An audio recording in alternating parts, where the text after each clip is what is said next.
My sister Devin had a gift for making my career sound small. It wasn't loud or dramatic, the way you might imagine sibling cruelty. She never raised her voice, never said anything you could point to afterward and call outright mean. It was quieter than that, and somehow more effective for its quietness. A raised eyebrow here. A pause half a second too long before she responded to something I'd said, as if she were deciding whether it merited a real answer. "How's the app thing going?" she'd ask at family dinners, doing air quotes around app thing even though I'd explained a dozen times in a dozen different ways that I built clinical software used in ICUs, not some diet tracking gimmick with a cartoon mascot. She was a cardiac surgeon, and she wore that title like armor, like it was the only currency worth trading in at any table she sat down at. Devin had gone to Johns Hopkins, then a fellowship at Cleveland Clinic, then came home to a position at the regional medical center where, within 4 years, she'd become the youngest surgeon on staff to lead her own team. She'd earned every bit of that, and I never once denied it. What I couldn't forgive, not fully, not even now, was how she seemed to believe her achievement gave her the right to shrink mine down to something cute and inconsequential.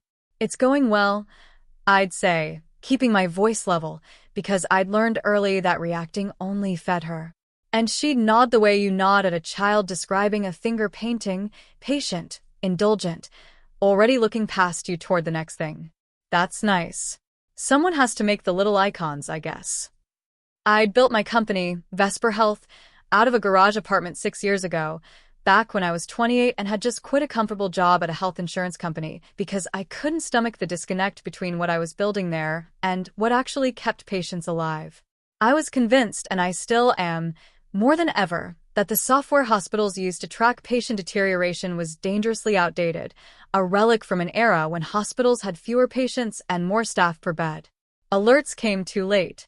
Vital sign trends buried themselves in dashboards nobody had time to actually check between codes. Nurses, drowning in 12-hour shifts, missed the subtle slide toward sepsis or cardiac arrest that a well-built system should have flagged hours earlier. I'd read the statistics obsessively in those early years, the number of preventable in-hospital deaths tied directly to delayed recognition of patient decline, and I couldn't unsee them. So, I built something.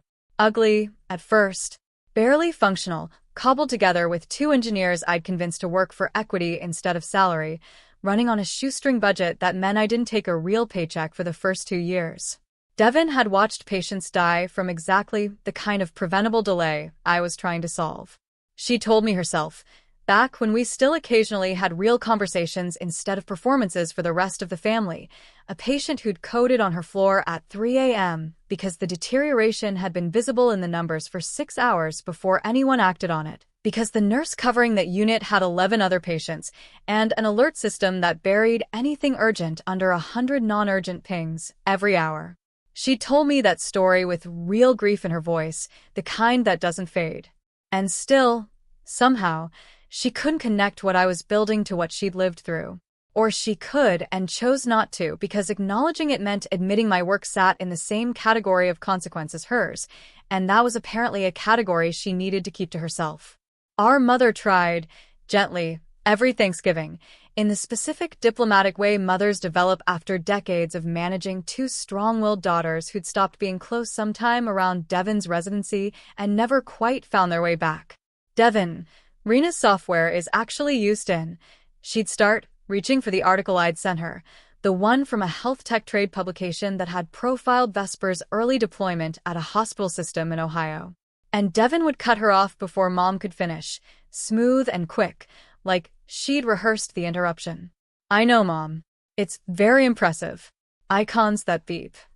She'd say it with a small smile aimed at whoever else was at the table, inviting them to share the joke, and mostly they would, because Devin had a way of making her contempt feel like humor, something you were supposed to laugh along with rather than question. Our father just ate his turkey and stayed quiet, the way he always did when his daughters circled each other. He'd never been a man who inserted himself into conflict, not between us, not between our mother and anyone else, and I used to resent that silence almost as much as I resented Devin's comments. I wanted him to say something, anything, to remind Devin that dismissing someone's work wasn't the same as being funny.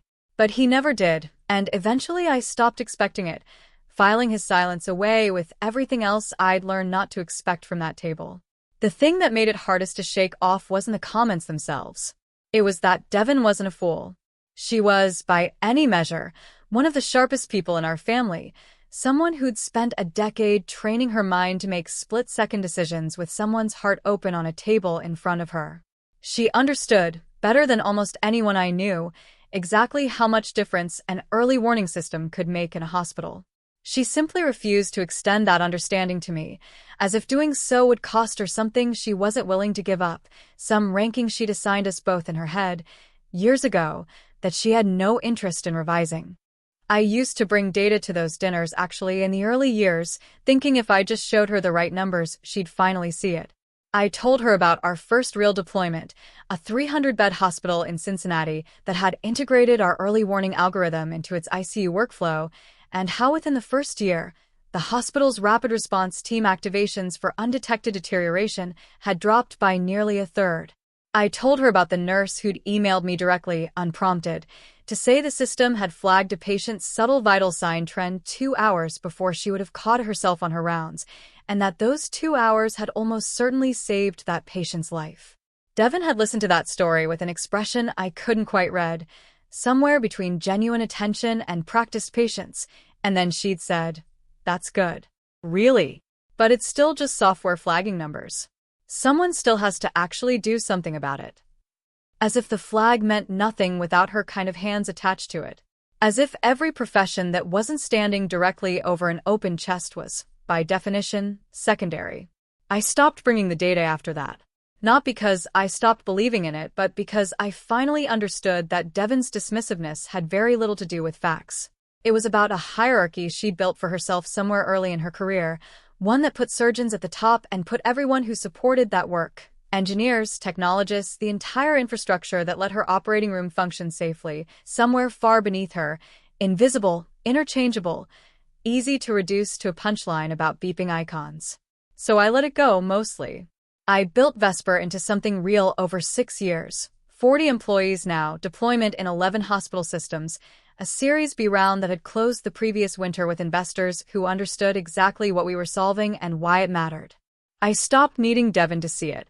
Or I told myself I had anyway, the way you tell yourself things you're not entirely sure are true yet, waiting for the moment that will finally prove it one way or the other. 3 months ago, Devon texted the family group chat, uncharacteristically excited, the kind of excitement she usually reserved for surgical outcomes and almost never extended to anything social. "Huge honor," she wrote, followed by a link to the National Healthcare Innovation Summit's website, her name listed among the featured speakers under a panel titled Advances in Minimally Invasive Cardiac Repair. "Proud of myself, NGL."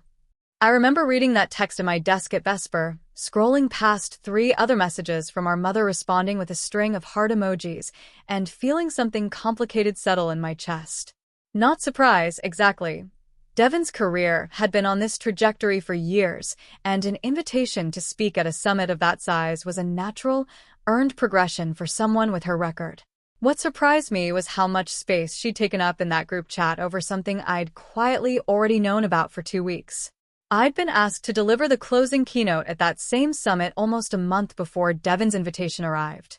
The email had come from the summit's programming director, a woman named Farah Okonkwo-Diallo, who'd seen Vesper's early warning system profiled at a smaller regional health tech conference the year before and had apparently been tracking our growth since. "We'd love to have you close out this year's summit," she'd written. "Your work sits at exactly the intersection we're trying to highlight, technology that's actually changing outcomes at the bedside, not just generating buzz."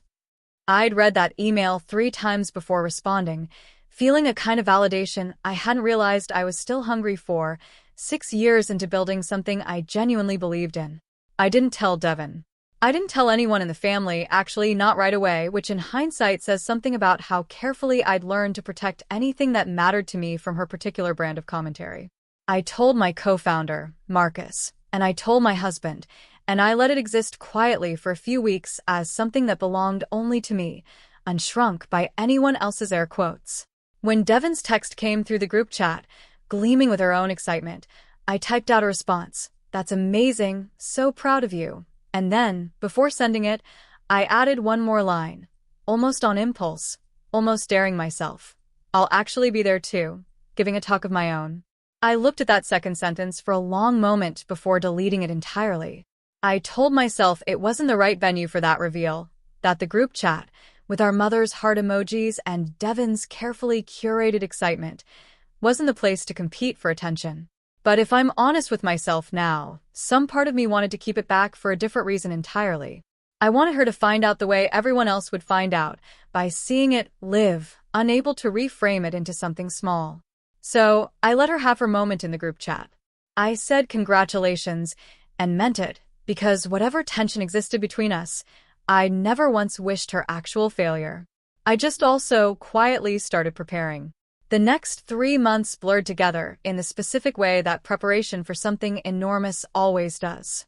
I worked with Farah's team on the structure of the keynote, going back and forth over which data points would land hardest with an audience of 2,000 healthcare executives, clinicians, and technologists, people who'd sat through years of hype about digital health solutions that promised everything and delivered incremental nothing. I didn't want to be another name on that pile. I wanted the talk to open with a story, not a slide deck, and after weeks of drafts, I knew exactly which story it had to be. It was about a nurse named Consuelo Reyes at a hospital in Toledo, one of Vesper's earliest deployment sites. 18 months into using our early warning system, she'd caught a patient's subtle deterioration, a slow drop in oxygen saturation combined with a shift in heart rate variability that wouldn't have triggered any of the hospital's older, cruder alert thresholds, nearly 3 hours before the patient would have coded. She'd told our clinical liaison, in a debrief we recorded with her permission, that the alert had given her enough lead time to call the rapid response team calmly, methodically, instead of in the chaos of an actual arrest. The patient survived. He had a name, a family, a granddaughter who later sent Vesper's team a card.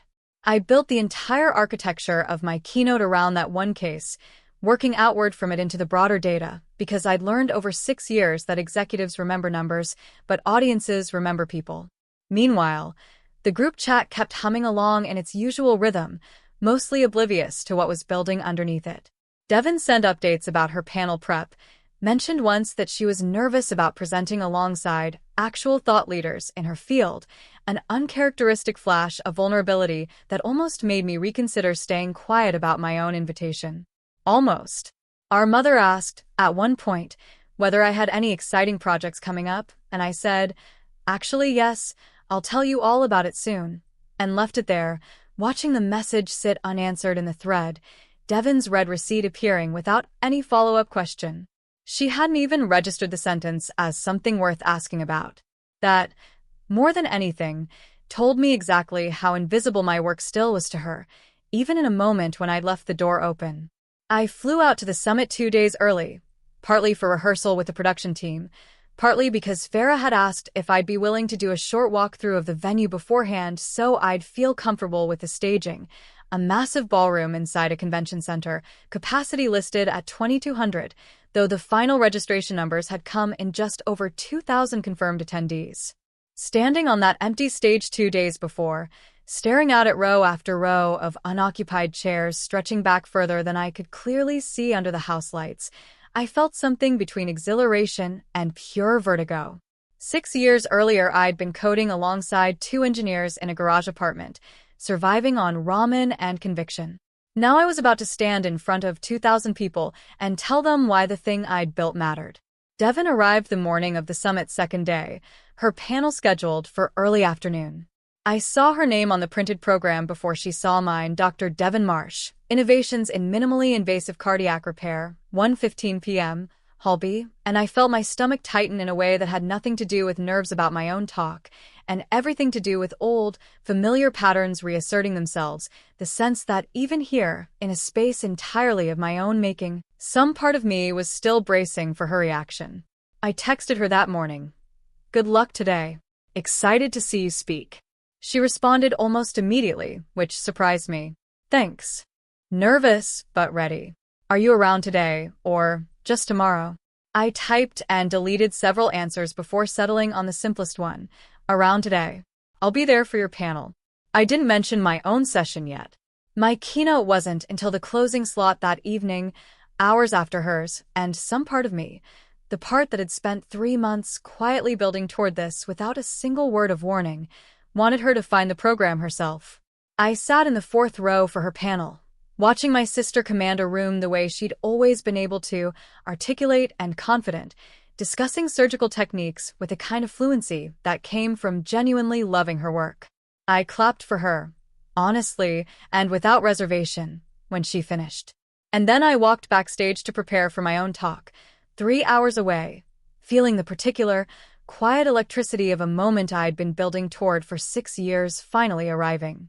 I didn't tell Devon I was speaking that night.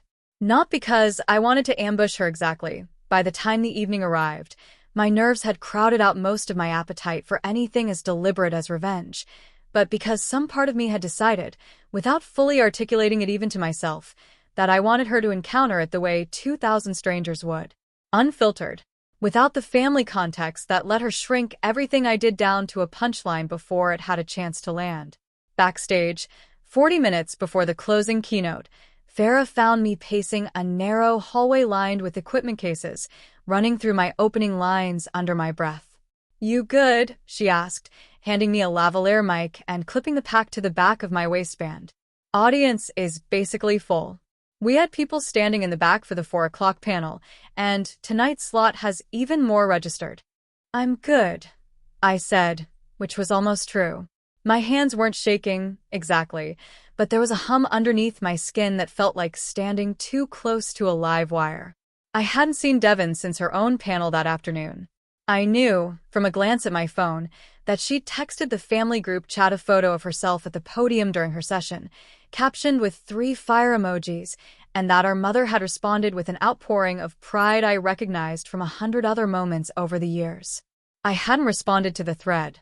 I was busy, and also, if I'm honest, some small, unkind part of me was saving my own announcement for the stage instead of the screen. At 7:15, Farah walked out to introduce me, and I stood in the wings listening to her run through my bio. The garage apartment, the 2 engineers, the 6 years, the 11 hospital systems now running Vesper's early warning algorithm across their ICUs and step-down units.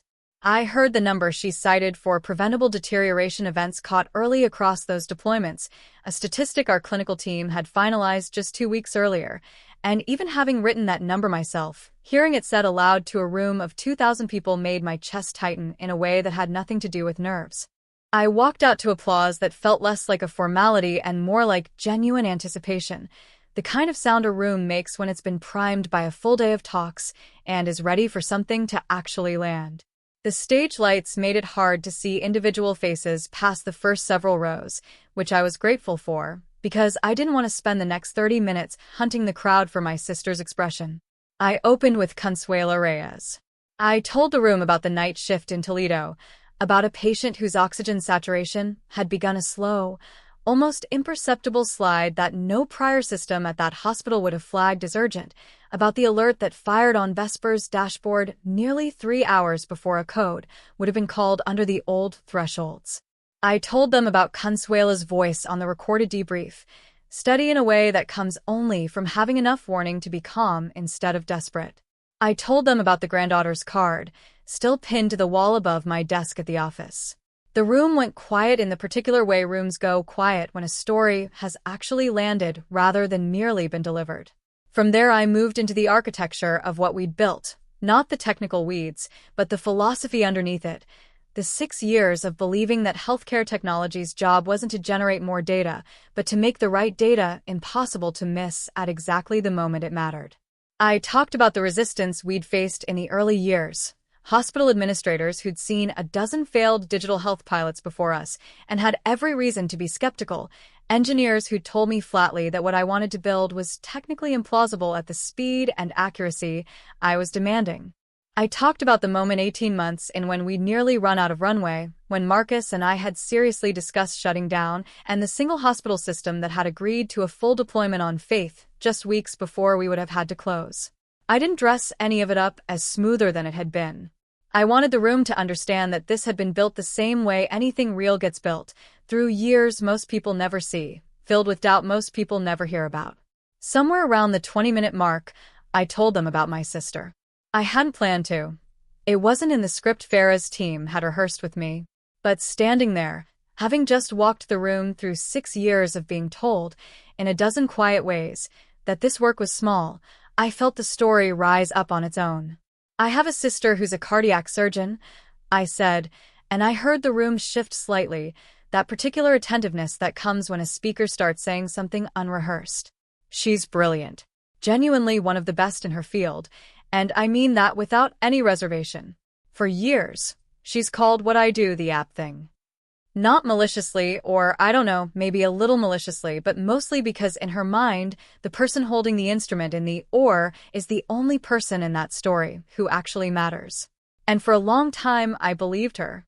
I let that shrink what I thought I was doing because it's easy to believe the person who saves someone's life with her own hands is doing something more real than the person who builds the system that tells her 3 hours earlier than she'd otherwise know that the patient needs saving at all.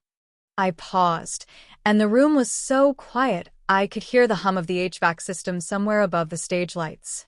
But here's what I've learned. The surgeon and the software are not in competition. They never were. Every hand that ever saved a life in an or was only in that room at that moment because someone somewhere in the chain before her made sure she knew to be there. That's not a smaller job. It's a different job holding up the same outcome. I hadn't planned to look for her in the crowd, and I still couldn't see individual faces past the first several rows under the lights. But somewhere in that vast, dim room, I knew Devin was sitting, hearing this for the first time, from a stage instead of a dinner table where she could deflect it with a joke about beeping icons. I finished the talk the way I'd planned, walking the room through where Vesper was headed next, expansion into 14 new hospital systems over the coming year, a partnership with a major academic medical center to study whether earlier intervention reduced not just mortality, but long-term complication rates for survivors. I closed with Consuelo Reyes's patient again, now 18 months out from his hospitalization, healthy enough to walk his granddaughter down the aisle at her wedding the previous spring, a photo of the two of them together that our clinical liaison had shared with permission, up on the screen behind me as the last image of the talk. The applause started before I'd even finished my closing sentence, and it didn't stop the way applause usually stops, a polite wave that crests and falls within 10 or 15 seconds. It kept building, and then somewhere in the first few rows, people began to stand, and the standing spread backward through the room like something physical, a wave moving through 2,000 bodies until, by the time I'd registered what was happening, the entire ballroom was on its feet. I stood there for a moment longer than I probably should have, overwhelmed in a way I hadn't prepared for, scanning the blur of standing shapes without really seeing any individual one of them, and then, near the fourth row, close enough to the stage that the house lights caught her properly for just a second, I saw Devin. Standing. Clapping. Her face doing something I had genuinely never seen it do in 34 years of being her sister.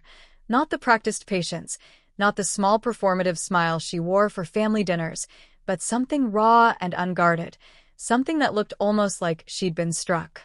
I found her afterward, in the crush of the reception that followed, working my way through a dozen conversations with attendees who wanted to talk about deployment timelines and integration partnerships before I finally spotted her standing slightly apart from the crowd, near a floor-to-ceiling window overlooking the city, holding a glass of wine she didn't seem to be drinking. "Hey," I said, and she turned, and for a second neither of us said anything. "You didn't tell me," she said finally. Not accusing. Something closer to wounded. "I didn't know how to," I admitted. "Every time I try to tell you something like this mattered, you turned it into a joke. I didn't think you'd actually come see it if I told you in advance. I think some part of me needed you to just be in the room." Devin was quiet for a long moment, turning the wine glass slowly in her hand. "The story you told. About your sister." She looked up at me. "I didn't realize that's what it sounded like from where you were standing.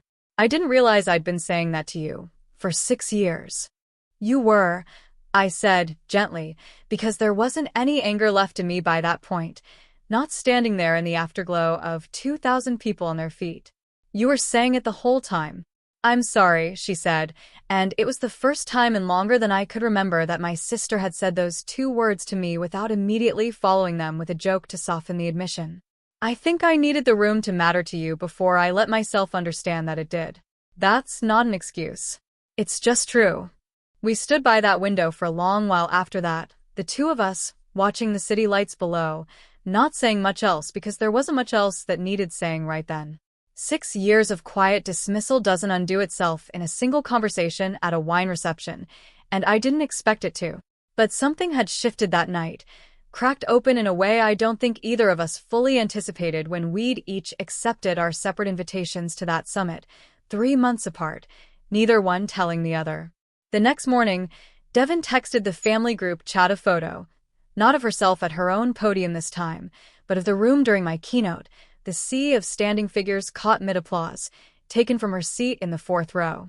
"Rena killed it last night," she wrote. "So proud of my sister." No air quotes. No joke. Just that, sitting in the thread where our mother's heart emojis had always gone, finally landing on the right message.